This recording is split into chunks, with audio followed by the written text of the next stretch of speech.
Welcome to EB-5 Investment Voice, where attorney insights intersects with immigration investments. If you are a foreign investor, domestic fund manager, or enterprising entrepreneur and want to get the most out of the EB-5 program, you have come to the right place. I'm Mark Deal, and I'll be your co-host on this journey. I'm joined by your host, Mona Shaw, and other attorneys at Mona Shaw and Associates, as well as immigration leaders from around the world. So let's get into EB-5 Investment Voice. Mark, Rebecca, we've been discussing the EB-5 Reform and Integrity Act over and over again, but we talk about it for a reason, because that really is what is going on right now in the EB-5 industry. And one of the big issues that we have seen recently is this huge rural push. Mona, you and I also have had how many discussions pre-RIA, whether or not rural projects are viable. How many times have we had that discussion? That's right. And the reason being, we've often compared real estate projects apples for apples. So you put a large apartment building in the middle of Manhattan and you put a large one in the middle of a rural area. And whether Senator Grassley likes it or not, the investors are going to flock to Manhattan because they know they can get their money's worth. So I think that is one of the big issues now that we are seeing with this push to rural, not just because of the visas, which we'll discuss shortly, but because we really want to see, are they viable? Remember back in 2020, just after COVID, we had one podcast discussing all these different types of projects as well. So, we're not only seeing now real estate projects, but we're seeing so many different types coming out. We've seen pharmaceutical, we've seen transportation, we've seen so many, and we've had discussions on non or counter-cyclical industries. Today, we're going to have another industry that could probably fit the bill on this one. I think this defines counter-cyclical, actually. And for our listeners out there, just to kind of remind you on counter-cyclical is for any industries out there that have actually done well during an economic downturn. So it's continually doing well throughout the good times and the bad times. It's important because EB-5 investments go on for so many years. And with USCIS delays, etc., you want to make sure that the project has the cash funds to pay you back. And at the end of the day, if you're waiting, if it's a holiday destination and you're just waiting for an upturn, and it might not ever happen. Well, Mark, Mona, today we're going to go into a whole new topic, a new industry that we can kind of discuss counter-cyclical, but it's going to be a really good exploration into renewable energy and solar energy industry. I agree, Rebecca, that this episode will be a great exploration into solar energy. In fact, I think it will be enlightening to many EB-5 Investment Voice listeners. Today, we are joined by John Mangel, the founder and CEO of Phoenix Development Partners. With a wealth of experience spanning over 3 decades in commercial real estate, he's known for shedding light on hidden, untapped, or underdeveloped value. But what really sets him apart is his recent foray into the world of renewable energy. He's a true luminary on solar energy opportunities in the United States and a beacon for sustainable investments for foreign investors. John, welcome to EB-5 Investment Voice. Thank you for having me on. John, thank you. And you are really one of the industry experts in this area, in solar energy. And I understand you yourself have invested heavily into this with your own personal funds. Can I ask why? I have, Mona. I'm a big believer in renewable energy. I believe the planet needs to go green. And I believe the usage of energy is only going to increase dramatically in years to come. Well, I do know that these macro events that you're really referring to are pushing us into renewable energy. But still, is it not cheaper to just use oil and gas? That's something that everybody knows. It's possible to use oil and gas, but look at the price changes. It's gone from about $2.24 per gallon in 2020 to over $4 a gallon currently. And right now we're seeing oil and gas prices increase given what Russia's doing and Iran's doing to the global oil pricing. But don't you think at any time, do you think that could always come back down? It could, but again, we have the macro global climate issues as well as the economic issues. Yeah, that's a big point. That's a very good point. Global climate warming is a big deal. I mean, if you look at the hurricanes we've had, the flooding, the droughts, the shrinking of the polar ice caps, global climate change is real, in my opinion. And so we really need to get off of fossil fuels. And they may come down in pricing, but there's going to be so much more demand for electricity every day with the advent of artificial intelligence, more Zoom calls, more streaming. Everybody needs more and more power every day. So the demand's going to keep increasing. So we got to increase supply as well. That's true. That happened after COVID. We have seen a lot more demand in electricity just because more people are still at home. You get 100 people in 100 houses versus 100 people in one corporate building. Yeah. It turns out a lot of people still like having the lights on. Before we go any further, we started off by discussing why rural projects, what the big deal is with rural projects. And for any of our listeners out there who are still not quite sure what we are talking about, even though that really means that you haven't listened to our podcast lately, Rebecca, why is rural such a big deal in EB-5 right now? Such a big deal because RIA has brought in these new categories. And whereas, as many of you know, with the Visa Bulletin, it basically became a new starting point for any countries that were in backlog in EB-5. So any person shooting for rural, TEA, or infrastructure projects, there's no backlog for India or for China. And why rural is more popular at this point is because there's also priority processing. So not only are you going to have visas available, you potentially have the ability of getting a visa faster in the rural category. It's the set-aside categories. And we are seeing it. Rural petitions have been approved in 11 months, which is unheard of. And bear in mind that we are still dealing with old petitions back from 2017, 2018, and early 2019. To have something adjudicated in 11 months is certainly a reason to go into that area. Oh, yeah. You're probably looking at clients in the old pre-RIA wanting to start investing in rural and TEA projects or even infrastructure, which hasn't even been hardly touched at this point. But you're going to see jumps in these categories. So, John, we've been discussing this for a long time. Rebecca and I have discussed, we've written, we've researched, and it's always been the case that the viability of the urban has overtaken the viability of the rural. But energy is a little different. Perhaps you could explain. Sure. Everybody needs energy, and especially solar energy. The Biden administration has mandated to increase renewable energy production in this country substantially, and they've incented us to do it. They've provided incredible tax incentives to help finance the growth of renewable energy. How is it going to be viable in rural areas? Well, you need significant tracts of land to do these large-scale solar farms. Mm-hmm. Or if you're doing wind, you need large tracts of land to do wind farms. And so the simplest solution is to put them in rural areas and then have the electronic transmission lines connect the power from the farms to the cities. So it's very similar to agricultural farms. In this case, it's just energy farms. So we're going to connect the rural to the urban. Well, if we look at solar, John, I was under the impression that most of the solar plants or most of the solar infrastructure had come in from China and that the US really didn't have too much. The US has an ever-growing amount of US solar farms. The big issue, Mona, has been the production of the panels. And historically, there was more panel production in China, et cetera. But again, the Biden administration has done a significant job incenting the growth of U.S. solar panels. In fact, I believe just 2 new facilities were authorized to break ground last month, one in Texas and one in Louisiana. So I think you're going to see significant domestic production of the panels going forward. Well, what is significant, I suppose, in any new industry are tax credits. And are there any tax credits given in this industry? Yes, this is a huge issue, Mona, that makes solar so special. Yeah. The Biden administration passed the Inflation Reduction Act, or the IRA is what we call it. And the IRA provides 30 to 60%.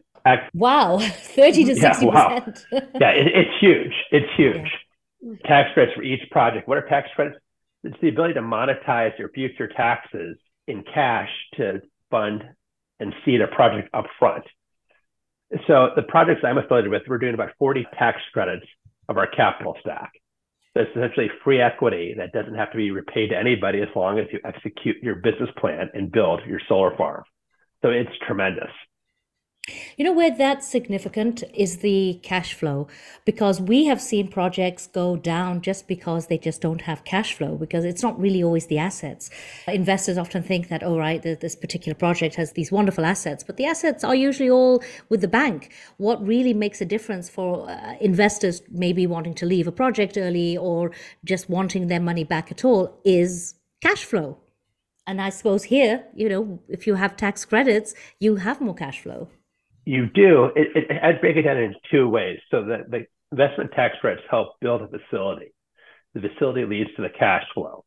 Yeah. The cash flow from solar is unique and special because you have a power purchase agreement or PPA with a utility, a municipality, a data center, somebody that is deemed by the financial markets as being a credit tenant, a secure purchaser of that power. So you've got a very secure cash flow stream, which is always, do you have, good, clean cash flow stream? And the answer here is yes. And it's long term. These contracts go from 5 to 25 years. So it's like having a Walgreens or JP Morgan Chase as your tenant paying you cash flow every year going forward. So it's a substantially safe investment. So is that the government paying you for the sustainable energy? How is the income coming in? In some cases, yes. So the government's giving you the tax credits, and that's both the federal level. There are also community grants or programs as well at the city, county, and state level. So there's two different levels to be sure. But above and beyond that, we're selling power to municipalities. A huge use, for example, of power is wastewater treatment facilities. Every municipality has to treat its wastewater. Those take huge amounts of electricity. Yeah, yeah. So often you can get a 25-year power purchase agreement with the municipality. Yeah. And that's a great credit to have. Oh, well, Mona, you were saying earlier too, in addition to cash flow, a lot of these real estate projects do well because at the end of the day, if something happens, they do have assets, right? They have the land, they have something that can be given later. John, when you said it needs a lot of land for this, is the government providing that? Is it something that you have to provide? How does that work? Is there any assets involved? There is. This is a great question. So in terms of the assets, the main asset really is the land and the panels. And it's really simplistic compared to the hotels or theme parks or medical office or industrial buildings that built. You've got land, and you can either ground lease the land or purchase the land. And then you get the panels and you construct the panels. And it's pretty, single dimensional in terms of developing panels horizontally across your land. But is solar investment secure? I still feel like it's a new area, John. I mean, how would you convince me that this is a secure investment? The safest thing to talk about, Mona, is who's buying your power. And I won't do an investment or build a farm unless I have a power purchase agreement in hand up front with a credited purchaser, whether it be a municipality, a data center, or a utility. So once I have that in hand, I know I'm very safe going forward. And these are long-term binding contracts that you're talking about? Yeah, absolutely. 5 to 25 years minimum. Well, I definitely think it is easier to sell electricity than selling a hotel room. Well, exactly. Yeah, we've done a lot of hotels, and you're selling a hotel room by the night. Sure, you sell the contract once up front to municipality, and you've got essentially a bond coupon that you're clipping every year going forward. It's great, and then you don't have to worry about issues like COVID or the unions or recessions, because even in a recession, you still need power to light the lights in your house or watch your TV. Exactly. So it's a basic commodity or utility in life to have electricity. Yeah. It's almost an immediate transferable commodity, or at least value proposition, whether you're spending the night in your room or at an EB-5 resort. But you're going to spend the night in one of those places. But if you turn the light on one or the other, you need power at either one of those. And it sounds like power plants, especially these renewable plants, can get the power there. But what about this scenario, John? Of course, we've seen all of these crazy storms with all the global warming. What happens if a tornado comes and just damages all of the panels in your house or in the building? You have insurance. That's probably the biggest operating expense will be getting insurance, and it's not that significant, but it's an expense. If you think about running a solar farm, there's not much you need in the way of labor except people to go and maintaining the panels, which means cleaning them and making sure the power connections are all addressed, landscaping to make sure there's no grass invading the panels to get most of the collection of the power. So there's really not much in the day-to-day operating expenses. So insurance really becomes the meaningful expense item, and that covers you for hurricanes or other natural disasters. What if there is a hurricane and, electricity goes out? Is this a way to kind of be a generator? Will it still produce power? It will, as long as you maintain your facility, it should be great. If you think about what happened with, I believe it's Hurricane Ian, just hit the west coast of Florida. A lot of the different communities in Florida were without power, except for there's one community outside of Fort Myers that had solar panels, and they maintained their energy production the whole time. So it's been shown to survive hurricanes and be online when everybody else was off.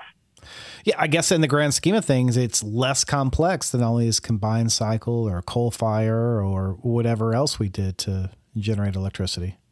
That's right. If you need natural gas or oil or coal and you can't get it to your generation facility, you're in trouble. But solar comes straight from the sun, so you should always be online. Yeah. And also the construction costs are much less.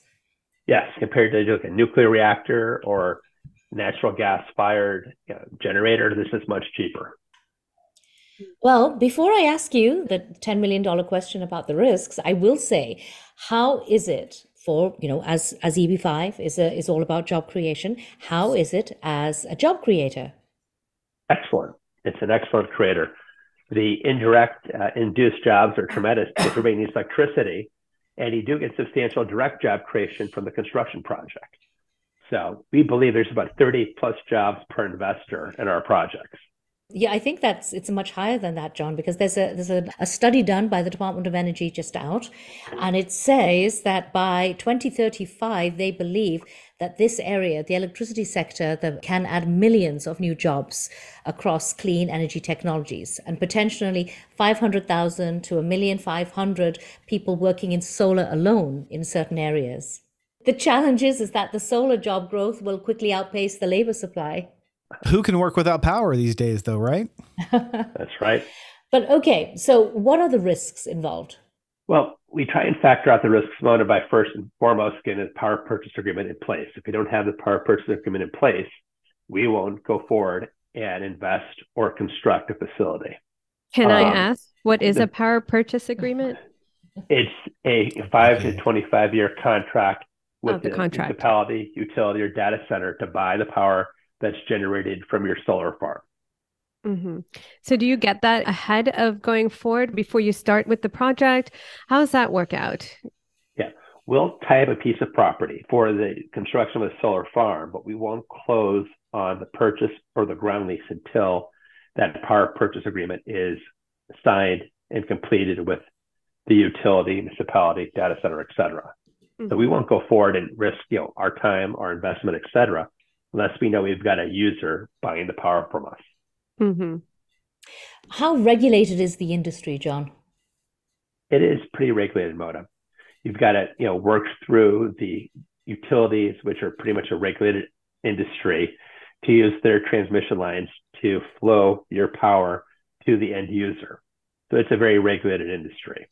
And that takes a lot of time. So one of the risks is, how much time it takes to get your project approved to convey the power through the utility lines. But does the cash flow come immediately, or do you have to wait a period of time before you start seeing any returns? Depends upon from the investor. If it's me doing it up front, it could be 2 years to get a piece of land tied up, entitled, and get the approvals in place and then start construction. If it's an EB-5 investor, it's 8 to 12 months, because we won't take on the EB-5 investor's investment until we know we have a go-forward project that's approved by the utility, the government, and have the power purchase agreement in place. And then all we have to do is then construct the panels and connect that to the grid. So it's probably less than most EB-5 investments, because they take a year to 2 years to construct. Right. And I suppose it's one of those areas where you could give an early return if required. Yes. And you put so much of your own money into this, John. I suppose that is significant in itself. But can I ask, how many years have you had in the industry? I only have about 2 years in this, Mona, but I've been in commercial real estate for over 30 years. And I've been everything from a Walt Disney theme park to medical office or industrial. And I got to tell you, I love this space because it's got the simplest construction of anything I've ever done in terms of just building the panels out. Yeah. And you've got guaranteed cash flow once you have that power purchase agreement in place. And you don't have to worry about when the power purchase agreement expires. Are you going to find a new buyer for electricity? There's always going to be a need for power. If you're doing a 10-year industrial lease and you got Amazon as your tenant, you may be worried that Amazon's going to move out in 10 years because they could find a different space or a different business model. There's always going to be a need for power. So I think this is just a great space to be in. So, John, you're saying in the last couple of years you have found this easier than developing a animatronic theme park in a swamp? Absolutely. or doing a hotel during COVID time. Oh, yeah, that too. Oh, my gosh. Yeah. Wow. Yeah, you've seen both ends. I do want to ask, though, what are the chances or the likelihood of, again, the industry being taken over by a foreign country, say like China, because China really had the monopoly on solar for so long? Well, there's two parts to that, Mona. So China has a monopoly on, again, the panel creation. And so that is one of the issues which I was starting to touch on before. We could have a risk where we don't have the panels to install and build the farm. There could be a backlog of getting the panels, but again, there's more and more domestic production coming online to alleviate that potential problem. But we're not buying, as far as I'm aware, any electricity from China. We're not buying electricity from any other foreign country. Now, we may buy oil or gas or coal, but we're not buying electricity. All of our electricity is domestically produced, and that is not going to change. We're not going to be buying electricity from Saudi Arabia or China anytime soon. So literally when the sun sets on China, it rises on the U.S. and you want to collect it. That's right. Yeah. Oh, Mark. The U.S. has a lot of land that we can, at least where we have that, and you can build all this, the solar parts, panels, and having all that in there. At least we're not, like you said, not depending on other countries for the gas or oil, what we've relied on all these years. John, may I ask you, is there anywhere specific in the US, as Rebecca says, you've got a lot of land, but is there anywhere specific that you prefer to build? Is it in a warmer climate, or does that really not make any difference? We've been involved in projects in Texas, New Jersey, New York, California, and Hawaii. Okay, all over the place. And Hawaii pays the most for their power. It's a little bit harder to get something done in Hawaii. But they pay the most because they want to be green. They don't want to be dependent upon anybody else, and they don't want the pollution. Right. So they're very excited about getting it. In terms of regulation, Texas is probably the least regulated of all the states. So each state's got a little bit of a different nuance. There's some great communities in New Jersey and New York. They're desperate to do community solar and are willing to make the process very simple and pay a lot of money for it. So everybody is a little bit different, but everybody sees the future as being reliant upon domestic production and not being dependent upon foreign countries, and getting green and not having to worry about carbon footprint. So, John, I'm going to be a little devil's advocate here.